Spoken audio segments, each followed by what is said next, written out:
ఆయనదేమో సిరిట్, మాదేమో సిరిట్ is not one. అయితే ఆ cinema పోలీసులు గీలుసులు ఉంటారు, మా సినిమాలు దెయ్యాలు దేవుళ్ళు ఉంటారు. ఆ సినిమాకి మా సినిమాకి సంబంధం లేదు. ఒకవేళ అనాలనుకుంటే ఈ మాట ఏమనాలంటే మాకు సెన్సార్ సర్టిఫికేట్ ఇచ్చింది కాబట్టి ఈ సిరిట్ అనే సినిమా మీరు చేయొద్దు, మీరు ఆపండి, మాకు ఇచ్చిన తర్వాత మీకు ఎట్టిస్తారు ఆ విషయం మనకు ఆడిపోయి తేల్చుకుందామని చెప్పి మేము ఇవ్వాలి నోటీసు.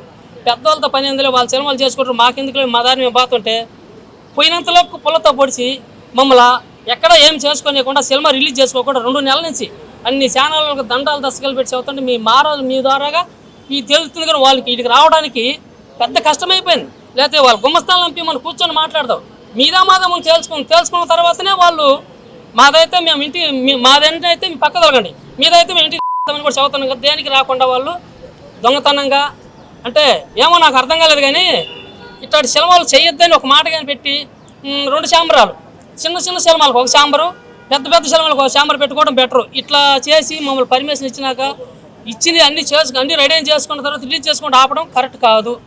దీని మీద మేము ఎంతవరకు వెళ్ళాలనేది మాకు మా లాయర్ ద్వారా సలహా తీసుకున్నాం. అంతకుముందు ఒక లాయర్ని పెట్టుకున్నాం, ఆ లాయర్ని జంప్ చేయించారు. ఆయన బేపించారో తెలీదు, ఆయనకి ఏదైనా పావులమైందో తెలీదు. ఫస్ట్ నోటీస్ పంపించినాక 2వ నోటీస్కి ఆయన సమాధానం లేకుండా పోయింది. ఇంకేదైనా చెప్పుంటే మమ్మల్ని ఏం చేస్తారో, లేకపోతే మేము పెట్టుకున్న లాయర్ని ఏం చేస్తారో, లేకపోతే ఎవరైనా సపోర్ట్ చేసిన వాళ్ళు ఏమంటారో అని రావడానికి కూడా అందరూ భయపడతారు. మీ ఛానల్ తప్ప ఎవరు మేము సపోర్ట్ చేయడం లేదు. ఎవరన్నా ఒక వాళ్ళు మాట్లాడాలని వస్తే సాయంత్రానికి వాళ్ళకి ఏదైనా పావులు మొత్తం చెప్పి ఎవరు కూడా సపోర్ట్ రావడం లేదు పెద్దగా. అందుకని ఈ సినిమా మాది రిలీజ్ చేసుకోనికపోతే మా సినిమా అయినంత వరకు వాళ్ళ సినిమా అవడానికి లేదు. అది పెద్దదా చిన్నదా మాకు సంబంధం లేదు. నాకు సర్టిఫికేట్ ఉంది, మీకేమైనా ఉంటే తీసుకొచ్చి చూపించండి. లేదంటే మాత్రం మేము చేసే పని మేము ఖచ్చితంగా చేస్తాం. ఇంకా మమ్మల్ని ఎంతకంటే ఏం చేయలేరు, అన్నీ ఒకదించుకున్నాం.